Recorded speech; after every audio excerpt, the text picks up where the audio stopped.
तो बच्चों latest read the question first. By which stage condensation of chromosomes is completed.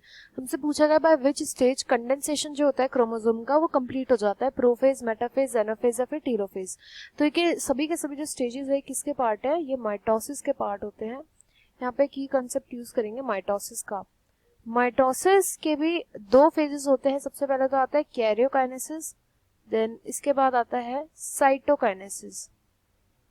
Karyokinesis and cytokinesis. तो देखो kinesis का मतलब तो होता है डिवीजन, एंड जहां पर कैरियो दिखे, कैरियो का मतलब होता है न्यूक्लियस, साइटो का मतलब होता है साइटोप्लाज्म. मतलब सबसे पहले क्या होता है माइटोसिस के अंदर न्यूक्लियस डिवीजन देखने को मिलता है, फिर साइटोप्लाज्म का डिवीजन देखने को मिलता है. जो न्यूक्लियस का डिवीजन इसको 4 स्टेजेस में बांटा गया है. सबसे पहले आता है प्रोफेज, देन इसके बाद आता है मेटाफेज, देन आता है उसके बाद एनाफेज, एंड एनाफेज के बाद देखने को मिलता है टीलोफेज. तो इन्हीं स्टेजेस की हम स्टडी करेंगे करके. हमसे पूछा गया कंडेंसेशन कंप्लीट कब तक हो जाता है, ये हमें बताना है. तो सबसे पहले बोला गया यहाँ पे प्रोफेज. देखो जो प्रोफेज होता है इसके मेन कैरेक्टरिस्टिक फीचर होते हैं कि यहाँ पे कंडेंसेशन जो होता है ना क्रोमोसोम का वो स्टार्ट होता है. क्रोमोसोम स्टार्ट हो जाता है कंडेंस होना. यहाँ पे जो न्यूक्लियोलस होता है, न्यूक्लियर एनवेलप होता है, कई सारे ऑर्गेनल्स होते हैं, ये सब डिसअपियर करने लग जाते हैं.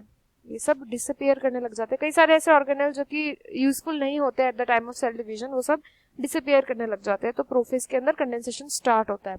इस ऑप्शन के अंदर अगर लेट प्रोफेज की बात करी होती, लेट प्रोफेज, तो वो राइट आंसर हो जाता है यहाँ पे, ना कि मेटाफेज. बट यहाँ पे लेट प्रोफेज जो है वो नहीं दिया हुआ, तो इसलिए उसको हम कंसिडर नहीं करेंगे. इसके बाद सेकेंड आता है मेटाफेज.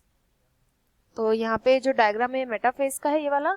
तो मेटाफेज के अंदर क्या होता है, जितने भी क्रोमोसोम्स होते हैं ये क्लियरली विजिबल होते हैं. क्रोमोसोम क्लियरली एकदम देखने को मिलता है. मोस्टली जो क्रोमोसोम्स की स्टडी होती है ना वो भी इसी स्टेज पर करी जाती है.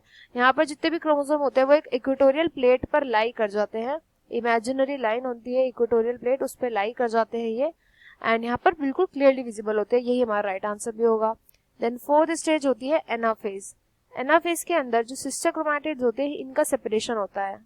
सिस्टर क्रोमैटिड्स ऑपोजिट पोल्स पे जाने लगती हैं. सिस्टर क्रोमैटिड्स ऑपोजिट पोल्स पे जाने लगते हैं. ऑपोजिट पोल्स पे इनका सेपरेशन हो जाता है with the help of spindle fibres.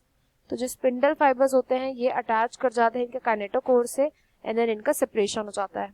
Then last stage यहाँ पर आती है टीलोफेज की. अब जो टीलोफेज स्टेज होते हैं यहाँ पे वापस से, सॉरी फोर्थ होगा ये, टीलोफेज स्टेज के अंदर जो क्रोमोसोम्स होते हैं ये वापस से डीकंडेंस करने लगते हैं. क्रोमोसोम डीकंडेंस होने लग जाते हैं. अब ये अपनी इंडिविजुअलिटी को लूज कर जाते हैं. डीकंडेंस होने के बाद क्या होता है, यहाँ पे जो भी जितने भी ऑर्गेनेल्स जैसे कि न्यूक्लियोलस हो गया, न्यूक्लियर एनवेलप हो गया, जितने भी ऑर्गेनेल्स हो गए ये सब वापस रीअपियर करने लगते हैं. एनवेलप एटसेट्रा ये सब रीअपियर करने लगते हैं और आगे साइटोकाइनेसिस की ओर बढ़ने लगते हैं सेल साइकिल. तो यहाँ पर जो राइट आंसर है कि कब कंडेंसेशन कंप्लीट हो जाता है, हमें इजीली क्रोमोसोम दिखने लगते हैं, वो सेकंड स्टेज मेटाफेज में होगा. I hope you understand well. Best of luck and thank you.